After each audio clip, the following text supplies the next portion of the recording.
It's staggering. The pop count continues to grow at an astronomical pace. Today, I want to take a deep dive into those numbers and give perspective on what that means going forward in this industry on today's episode of DIY Sports Cards.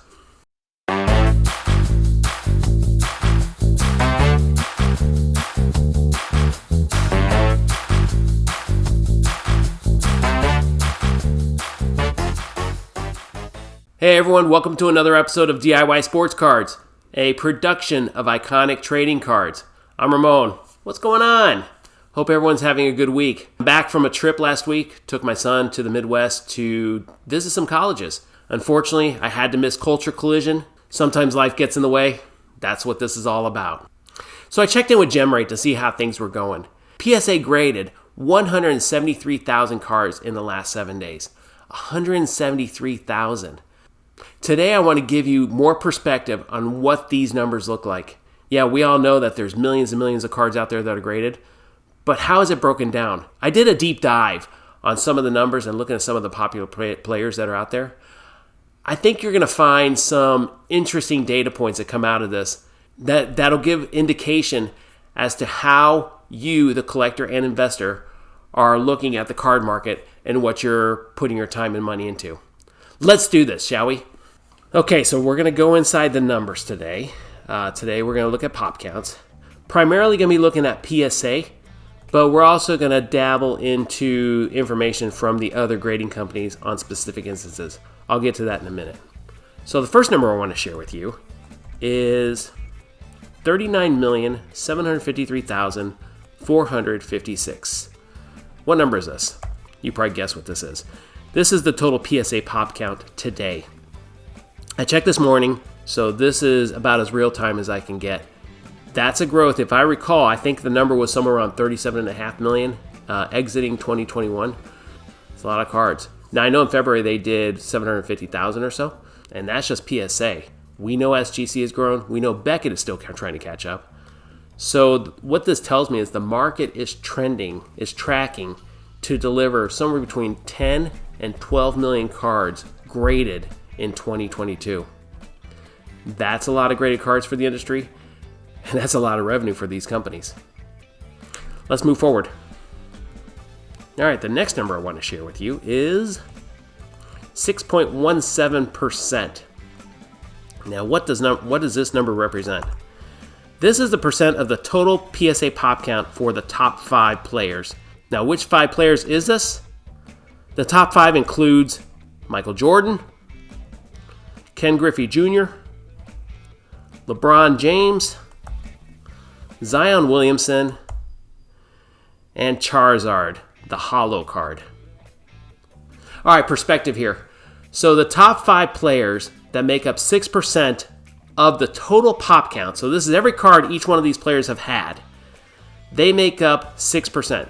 To put it in perspective, that's about 2.45 million cards in total that are graded from these 5 players.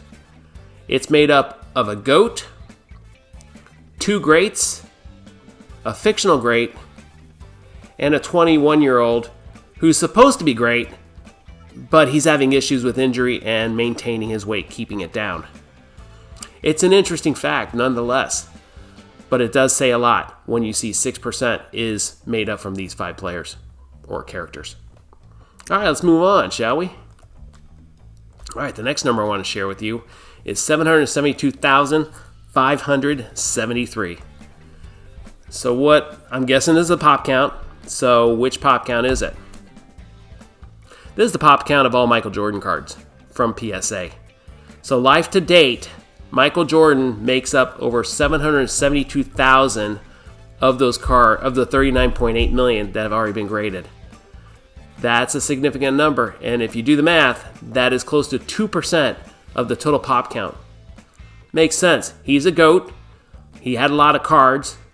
His cards were produced massively in the 90s, so not surprised that I see a number this high. Let's move on. What's the next number? 1,130.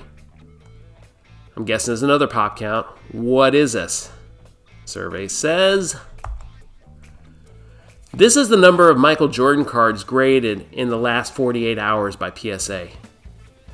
Too early to say, but is PSA really grading 1,130 Michael Jordan cards every 48 hours? Wow. That's all I got to say. Wow, that's a big number. And I think when we see what the pop count's going to be at the end of this year, it is very possible that this number could approach 1 million cards. Anyways, let's move on. Next number. Oh, actually I have a card. This is the 1989 Upper Deck rookie card of Ken Griffey Jr. We all know this card. Why am I showing this to you? I'm showing this to you because the pop count of this card alone is 136,516. Now this is taking into account the pop counts of all 4 of the grading companies listed here, PSA, SGC, BGS, but CSG. But together, the pop count of that one Ken Griffey Jr. card is over 136,000. Damn! That's a lot of cards. 136,000 Ken Griffey Jr. cards. Now, if you look at the PSA version of that, PSA 10 version of that card, that pop count is only 4,000. So what does all this mean? It means one obvious thing, that the industry is evolving in a way that people, when they have a card that they value in a raw form, they're sending it for grading. Highly inefficient, if you ask me, but that's for another day. It also tells me that the higher the volume of graded cards that you have, it does draw a concern that perhaps this may have a long-term impact on the sustained value of this card. Take a look at that Ken Griffey Jr. for example. If you had that card in a PSA 10, 1 year ago, that card was selling for close to $4,000 as the cards were getting graded and more cards were coming back from PSA. It's no coincidence that that same card today is being sold on eBay for under $2,000. That card has lost over 50% of its value. It speaks volumes for not only the Ken Griffey Jr. card, it also speaks volumes for the modern card. This isn't the only card of high volume. Michael Jordan was in there too. So was LeBron. He played in the modern era. A lot of these cards in high volume is going to have an impact on the general value for the cards going long term. Now, does this mean your card values are going to go to zero? Absolutely not. That's not the point. The point is, you're not going to see the 6-figure, 7-figure opportunities with cards like this as you did with some of the other cards. Sure, you got the Michael Jordan grade 10, the rookie card at a grade 10. But if you notice a substantial drop in price over the last 365 days, that was impacted as well. And considering the fact that PSA still has, what I'm being told, 5.7, 5.5 million cards still in the backlog, if you take that into account, how much of that is actually probably the modern cards and the ultra modern cards, that 5.7 million is just going to contribute more to the volume of the Michael Jordans, Ken Griffeys, and all the other modern cards that you submitted a year ago, that we submitted a year ago. I was part of that too. This slight drop in value of cards that you're seeing right now, I think it's going to continue for the foreseeable future. Think in 2022, but it's going to flatline a little bit.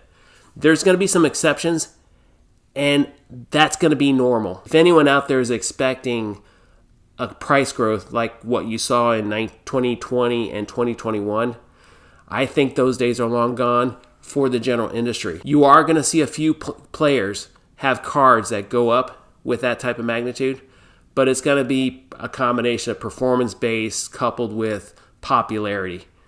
There's going to be a hot card. There's always going to be a hot card. That's all I got for you today, folks. If you like what you heard, subscribe, hit the like button. It really does help this channel grow. After all, my goal is to provide you the landscape of what the card market looks like so that you can make the best buying decisions going forward, whether it's buying raw cards, graded cards, whether you want to get them graded or not. Have a great week. Be safe, stay healthy, and we'll see you all very, very soon. Peace out.